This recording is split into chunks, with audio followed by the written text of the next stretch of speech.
Hello friends, आज हम आँखों की सर्जरी की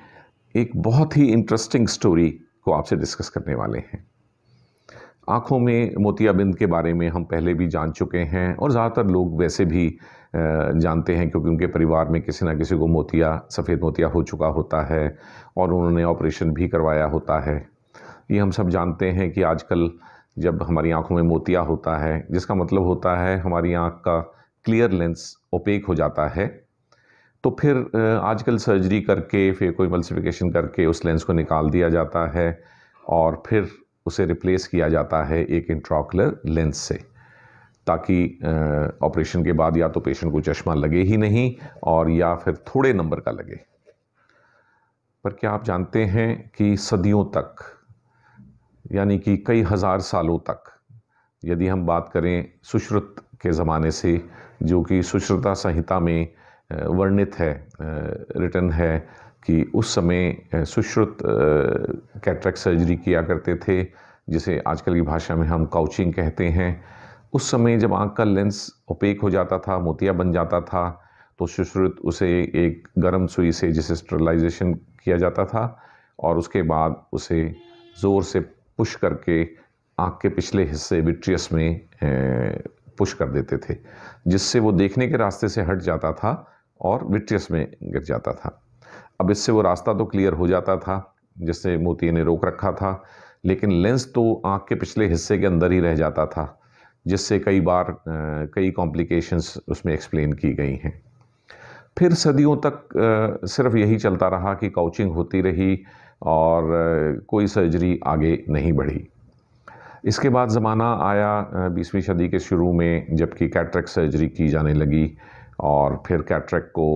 बाहर निकालना शुरू किया गया। अब इस सब में सदियों तक किसी डॉक्टर ने भी ये नहीं सोचा कि कैटरेक्ट निकालने के बाद जो बड़ा चश्मा मोटे नंबर का लगता है, उसका क्या समाधान होना चाहिए। इसमें एक बहुत ही इम्पॉर्टेंट टर्न आया,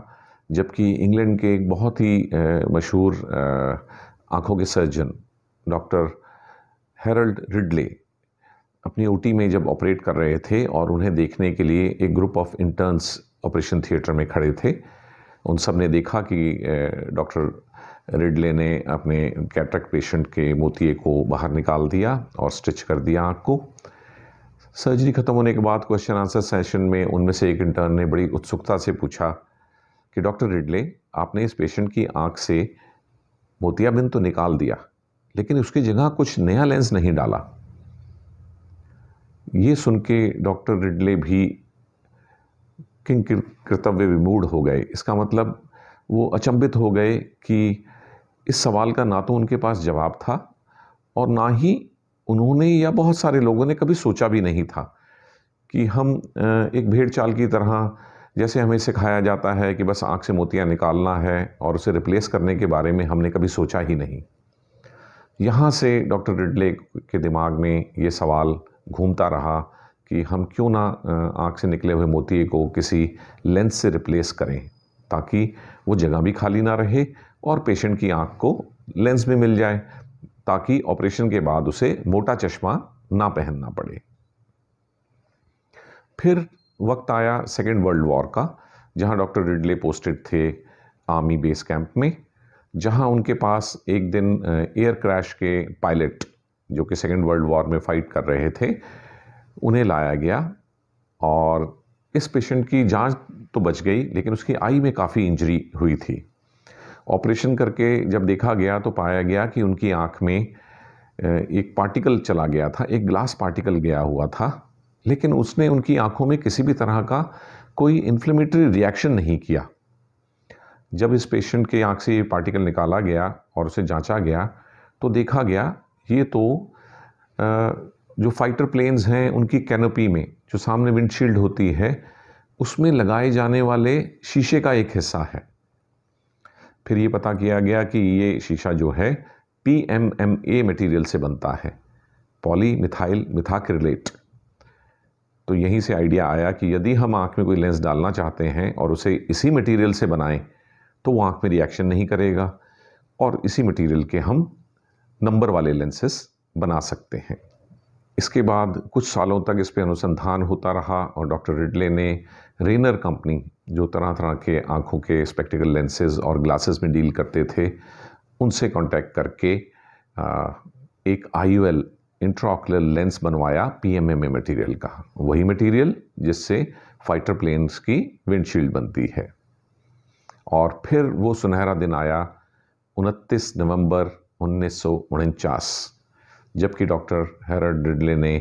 पहला intraocular lens implantation, cataract patient में कैटरेक्ट निकालने के बाद एक इंट्राऑक्युलर लेंस डाला ह्यूमंस में पहली बार। अब इस लेंस को रिकॉर्ड किया गया, वर्ल्ड भर में ये बहुत मशहूर हुआ। आप इसकी वीडियो गूगल पे सर्च करके देख सकते हैं। मैंने भी ये वीडियो उत्सुकता वर्ष सन 1991 में जब मैं अपनी फेलोशिप के लिए किर्यू जापान गया था, तो वहाँ एक कैसेट में देखी थी और ये बहुत रोमांचित करने वाली वीडियो थी। इसके बाद ये देखा गया कि इस रोमांच भरे वातावरण में जब उस पेशेंट का फॉलोअप किया गया, तो ये देखा गया कि इंट्राऑक्युलर लेंस डालने के बावजूद भी पेशेंट को +5 से +6 तक का चश्मे का नंबर लग रहा था, जबकि अगर लेंस ना डालते तो +10 नंबर लगता। ये सोचा गया कि पेशेंट का पूरा नंबर ठीक क्यों नहीं हुआ। तो फिर फिज़िक्स के जानकारों को इंग्लैंड में कांटेक्ट किया गया और उन्होंने एनालाइज करके बताया कि हम जो अपनी कैलकुलेशन में देखते हैं कि हमारी आँख में इंट्राऑक्युलर लेंस जो डला होता है वो +20 डायोप्टर के करीब होता है, ये तब होता है जबकि वो हमारे आँख के द्रव्यों में, जैसे कि एक्वस में भीगा होता है। जबकि ये जो आर्टिफिशियल लेंस बनाया गया था, इसकी पावर 20 रखी गई थी हवा में, नेचुरल वातावरण में। तो फिज़िक्स के लॉ के अनुसार एक लेंस की पावर उसके आसपास के वातावरण के अनुसार तय होती है। और फिर ज़माना आया जबकि IOL पावर कैलकुलेशन ठीक से बनाई जाने लगी और ये ऑपरेशन कुछ सालों तक प्रचलित रहे। प्रॉब्लम ये आई कि IOL की प्रॉब्लम तो सॉल्व हो गई थी, लेकिन अभी सर्जिकल स्टेप्स ठीक से निर्धारित नहीं हुए थे। कई लोगों ने फटाफट से IOL करना शुरू कर दिया और धीरे धीरे देखा गया कि इसमें काफ़ी सारी कॉम्प्लिकेशंस आ रही हैं। इन कॉम्प्लिकेशंस में कॉर्निया ख़राब होने से लेके और IOL के पीछे आँख में विट्रियस में गिरने जैसी समस्याएं आई, क्योंकि अभी शायद डॉक्टर तैयार नहीं थे इस कॉम्प्लिकेटेड सर्जरी के लिए। फिर अगले 20 साल तक मेथड बहुत ही अनपॉपुलर हुआ और लोगों ने डॉक्टर्स ने इसे करना बंद कर दिया। इसके बाद करीब 20 सालों बाद 60 के आखिरी दशक में और 1970 के शुरुआती दशक में फिर से लोगों ने टेक्निक को रिफ़ाइन करके, ताकि कॉम्प्लिकेशंस को कम किया जाए, रेगुलरली इंट्राऑक्युलर लेंस इम्प्लांट करने शुरू किए। And rest is history. अब तो ये टेक्निक हर साल कुछ ना कुछ रिफाइनमेंट के साथ आती जा रही है और कॉम्प्लिकेशन रेट्स बहुत ही कम हो गए हैं। तो फ्रेंड्स, ये इम्पॉर्टेंट है कि हम एक ऐसा प्रोसीजर जिसने आई हेल्थ केयर में रिवोल्यूशन ला दिया और हम सब के लिए बहुत ही अच्छा प्रोसीजर डेवलप किया, यदि हम उसकी हिस्ट्री में भी झांक लें तो हमें बहुत कुछ सीखने को मिलता है। ख़ास तौर पे ये कि आजकल हम जो प्रोसीजर कर रहे हैं उनमें भी यदि कोई एक इंटर्न हमसे कुछ ऐसा सवाल पूछता है तो हमें उस पर नाराज़ नहीं होना, बल्कि सोचना है कि ये इंसान के मन में क्यों नहीं आता कि हम लगातार सुधार करते रहें और अपनी आई सर्जरी और पूरे शरीर की देखभाल के नए नए प्रोसीजर्स ढूंढते रहें। Thank you for listening to this talk. इसके बाद भी हम इसी तरह की इंटरेस्टिंग स्टोरीज़ जो कि आई सर्जरी या आँखों की देखभाल से संबंधित हैं उनके साथ आते रहेंगे।